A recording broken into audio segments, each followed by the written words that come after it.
उस परिवार को न्याय नहीं मिलेगा।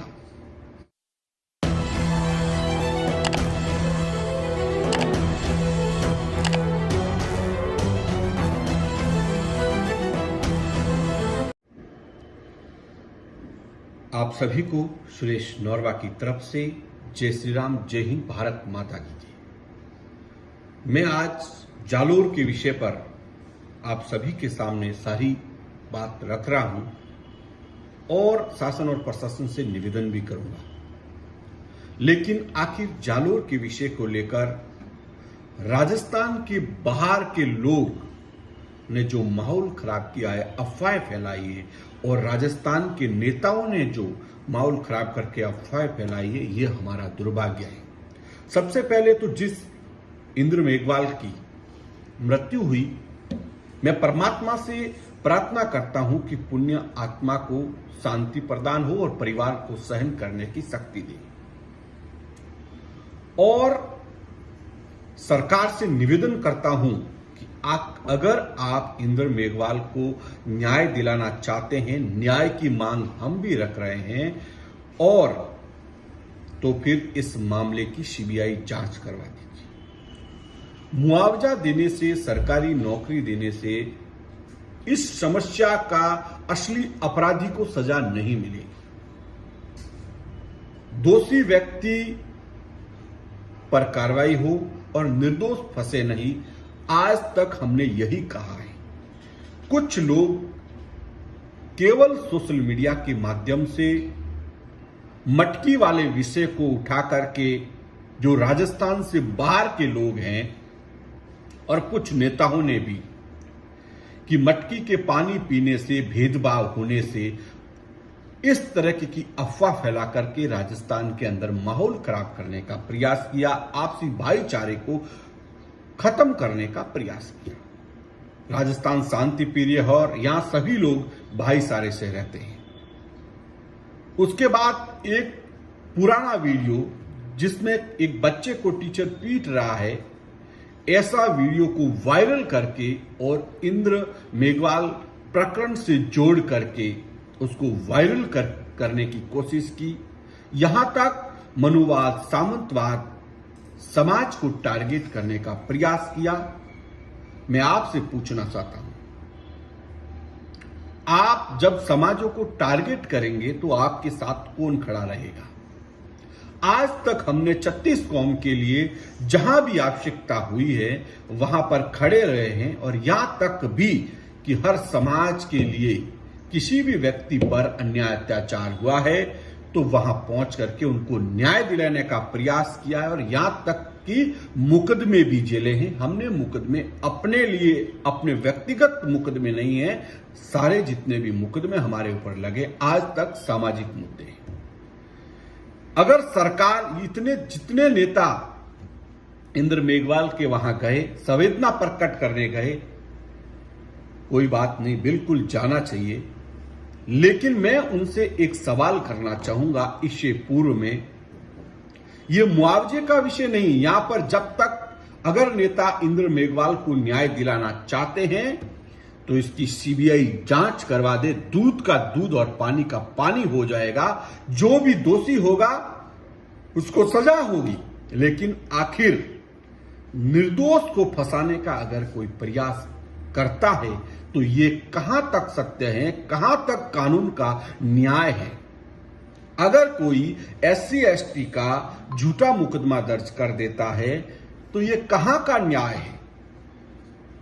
इससे पूर्व में यहां पर खास अगर पीड़ित परिवार से निवेदन है कि आप सीबीआई जांच की मांग कीजिए। अगर इंद्र मेघवाल को न्याय दिलाना चाहते हैं तो अपराधी को, जो सही में अपराधी है, उसको सजा दिलाने का प्रयास कीजिए। निर्दोष व्यक्ति फंसे नहीं। मटकी वाले प्रकरण, कहीं भी मटकी नहीं पाने जाने के बावजूद भी सोशल मीडिया में समाजों को टारगेट करना, यह आपसी भाईचारे को तोड़ने का प्रयास है। इससे पूर्व में इन्हीं नेताओं से सवाल करना चाहता हूं कि अब चुनाव आने वाले हैं, इसीलिए सारे नेता एक जगह जा करके मुआवजे की, सरकारी नौकरी की बात कर रहे हैं। बिल्कुल सरकार जो चाहे कर सकती है, लेकिन उस परिवार को न्याय तब मिलेगा जो अपराधी है उसको सजा मिले। निर्दोष व्यक्ति को सजा मिलने से पीड़ित परिवार को भी न्याय नहीं मिलेगा। उससे पूर्व में बहन संगीता देवासी पाथेड़ी जालोर के साथ दुष्कर्म करके उसकी निर्मम हत्या कर दी गई। एक भी नेता वहां पर नहीं पहुंचा और उस परिवार को ना तो सरकारी नौकरी मिली, ना मुआवजा मिला, ना न्याय मिला। बहन कविता पटेल के साथ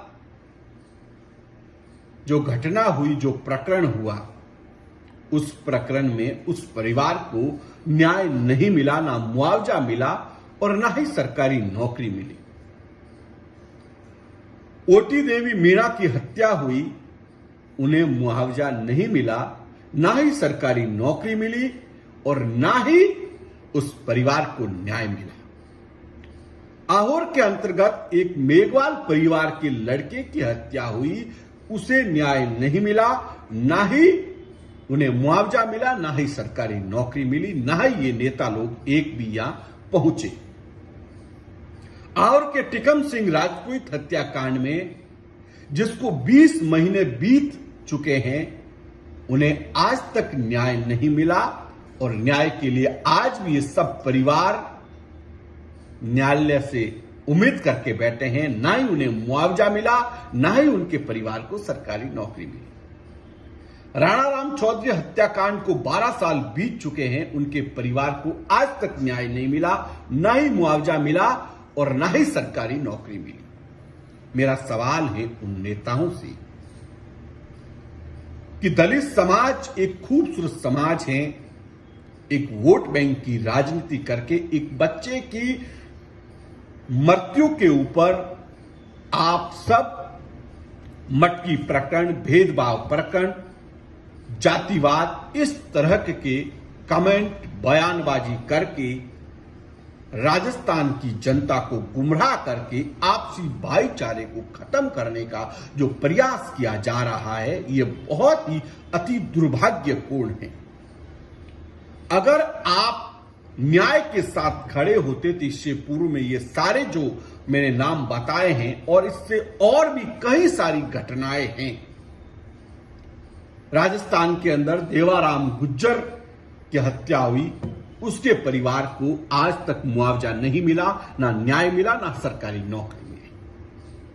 आखिर मैं पूछना चाहता हूं कि आखिर एक मृतक के ऊपर इस तरह की राजनीति क्या इन नेताओं को और बाहरी व्यक्तियों को शोभा देती है? हम 36 कौम के साथियों, मुझे ना ही कोई एमएलए बनना है, ना ही एमपी बनना है, न ही मुझे कोई चुनाव लड़ना है, लेकिन जो सत्यता है, जो बात है, जो निष्पक्ष बात है, और न ही मैं कोई जातिवादी हूं। कुछ लोग जातिवाद का आरोप लगाकर मेरे ऊपर अनगल कमेंट कर दोगे तो ये बाहरी लोग कर रहे हैं। राजस्थान के अंदर 36 कौम आपसी भाईचारे और प्रेम से रह रही है। मैं कहता हूं, आज भी कह रहा हूं कि इंद्र मेघवाल के परिवार को न्याय मिले, उससे साथ साथ इन जिन जिन के नाम लिए हैं उनको भी न्याय मिले, और इंद्र मेघवाल की प्रकरण की आप सीबीआई जांच करवा दीजिए। दूध का दूध और पानी का पानी हो जाएगा। लेकिन इस विषय को लेकर बाहरी लोग जो समाजों को टारगेट करने का जो प्रयास कर रहे हैं, उन लोगों पर भी कानून कार्रवाई होनी चाहिए। जो समाजों को लड़वाने का केवल उनका स्टंट राजनीतिक विषय है। राजनीतिक पार्टी से जुड़े हुए लोग इस विषय की अफवाह फैला करके, मैं आपसे पूछना चाहता हूं, जब आप ब्राह्मणवाद और सामंतवाद कहकर के किसी समाज को ललकारोगे तो आपके साथ कौन खड़ा होगा? तो फिर आप न्याय की बात कैसे कर सकते हैं? करिए अपने समाज से। आप अगर न्याय की बात करते हैं और 36 कौम को साथ में लेकर करते हैं तो न्याय सभी के लिए समान होना चाहिए और प्रकरण चाहे कोई भी हो, अगर निर्दोष व्यक्ति को कोई फंसाएगा तो ये बहुत ही गलत है और राजस्थान के लिए दुर्भाग्य का विषय है। जो दोषी हैं उनको सजा मिलनी चाहिए, हम भी कहते हैं। आखिर राजस्थान के अंदर मैं तो सभी से यही निवेदन करना चाहूंगा, जो नेता राजनीति करते हैं और चुनाव आते हैं तब वोट की चोट से उन्हें हमें प्राप्त करना है, क्योंकि हमारा नेतृत्व करने वाला, हमारा जिले का नेतृत्व करने वाला एक ऐसा विधायक होना चाहिए या ऐसा एमपी होना चाहिए जो 36 कौम के न्याय की बात करे और न्याय के साथ खड़े रहे। खामोश होकर तमाचा देखने वालों के साथ भी खड़ा रहने की आवश्यकता नहीं है और गलत टिप्पणियां करके अफवाह फैलाने वाले लोगों के साथ भी खड़ा रहने की आवश्यकता नहीं है। कई लोग कहते हैं कि ये राजनीति है, तो साथियों 15 साल से देश के लिए और राष्ट्र के लिए, गोरक्षा के लिए, गरीबों के लिए, हर समाज के लिए सैकड़ों मुकदमे झेलने के बाद भी कई राजनीतिक पार्टियों ने हमें बुलाया, लेकिन आज तक हमने राजनीतिक पार्टियों को ठोकर मार दी, नजदीक नहीं आने दिया। अगर हमें एमएलए एमपी अगर बनना होता तो कब की पार्टी ज्वाइन कर लेते। आज तक हमने किसी भी पार्टी का समर्थन नहीं किया, न किसी पार्टी के साथ खड़े हुए हैं, नहीं हमें कोई एमएलए एमपी बनना है, नहीं हमें कोई चुनाव लड़ना है। न्याय की बात आप सभी के सामने रख रहे हैं और मैं कहना चाहूंगा कि जितने नेता लोग पहुंच रहे हैं उन सभी से निवेदन है कि इंद्र मेघवाल को भी न्याय मिले, बहन संगीता देवासी पाथीडी को भी न्याय मिले, ओटी देवी मीणा को भी न्याय मिले, और के मेघवाल परिवार को भी न्याय मिले, टिकम सिंह राजपुरोहित के परिवार को भी न्याय मिले, राणा राम चौधरी हत्याकांड में उसके परिवार को भी न्याय मिले और सभी के साथ समानता का अधिकार हो। आखिर जब भेदभाव और छुआछूत की बात राजस्थान के नहीं होने के बावजूद भी मटकी जैसे प्रकरण में सभी नेताओं ने कमेंट करने में कोई कसर नहीं छोड़ी। यह जातीय भेदभाव किया किसने? आज भी आरक्षण है, आरक्षण से ही जाति का भेदभाव। जब कोई सरकारी नौकरी का फॉर्म भरता है तो उससे जाति पूछी जाती है। क्यों न ऐसे आरक्षण रूपी बीमारी को खत्म करके, ऊंच नीच का भेदभाव को खत्म करके, क्यों नहीं समानता का अधिकार और आरक्षण रूपी बीमारी को जड़ से खत्म किया जाए। आखिर ये कदम, मैं कोई राजनेता नहीं हूं या फिर कोई प्रशासन नहीं हूं, मैं एक आम आदमी हूं और अपनी बात एक आम आदमी की तरीके से रख रहा हूं। अगर मैं कोई सीएम या प्राइम मिनिस्टर होता तो इस देश में आरक्षण रूपी बीमारी को खत्म करके समानता का अधिकार और ऊंच नीच का भेदभाव भी खत्म कर देता।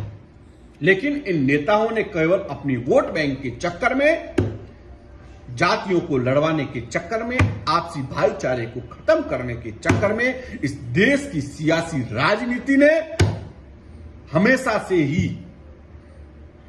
यह कार्य किए हैं जिससे आपसी भाईचारा टूटा रहे। लेकिन आज भी राजस्थान के अंदर चाहे किसी भी समाज के लोग हैं, आपसी भाईचारे से रहते हैं, प्रेम भाव से रहते हैं, साथ में बैठ करके खाते हैं। जरूरी नहीं है कि एक ही थाली में खाए। जब खेत के अंदर किसान वर्ग के लोग हम जब काम करने जाते हैं तो एक पेड़ की छांव के नीचे बैठ करके सभी जाति और धर्म के लोग भोजन करते हैं, जिसको राजस्थान के अंदर दोपहर का भोजन कहते हैं। तो फिर कहां हुआ भेदभाव, कहां हुआ इस तरीके की जो राजस्थान के अंदर राजनीति चल रही है, वो दुर्भाग्यपूर्ण है। और मैं पहले भी कह चुका हूं, अब भी कह रहा हूं कि इंद्र मेघवाल के प्रकरण के अंदर सीबीआई जांच करवा दो। दूध का दूध और पानी का पानी होगा, क्योंकि मटकी वाले प्रकरण की अफवाह फैलाने से उस परिवार को न्याय नहीं मिलेगा। अफवाहों से न्याय नहीं मिलेगा, अफवाहों से जातियों के अंदर जहर पैदा होगा। आपस में लड़ेंगे, एक दूसरे को देखना पसंद नहीं करेंगे। इसलिए मेरा हाथ जोड़ करके सभी से निवेदन है कि आप लोग इस तरह की अफवाह न फैलाए और बाहरी लोगों के बहकावे में नहीं आए। मेरे हर पोस्ट पर बाहर के जो दलित समाज के लोग हैं, जो राजस्थान के बाहर के हैं, राजस्थान का एक भी व्यक्ति कभी भी गलत कमेंट नहीं करता, क्योंकि उनको मालूम है और वो मेरे करीबी से जुड़े हुए, हमारे साथ में खड़े रहते हैं। हमारे साथ कहीं मेघवाल समाज के लोग साथ खड़े रहते हैं, साथ रहते हैं, हर समाज के लोग साथ रहते हैं। लेकिन ये बाहर के लोग केवल वहां बार उनकी राजनीति नहीं चलती तो राजस्थान के अंदर जहर फैलाने का प्रयास कर रहे हैं, आपको लड़ाने का प्रयास कर रहे हैं। तो आप सभी शांति बनाए रखें और प्रेम भाव से रहे, यही मेरा आपसे निवेदन है। न्याय, अगर इंद्र मेघवाल प्रकरण में अगर न्याय व्यवस्था, नेता लोग न्याय देना चाहते हैं और नेताओं के हाथ में है, तो मैं क्योंकि कानून नेताओं के हाथ में है, प्रशासन नेताओं के अंडर में, तो उन नेताओं से निवेदन है कि इस प्रकरण की सीबीआई जांच करवा दीजिए। दूध का दूध पानी होगा।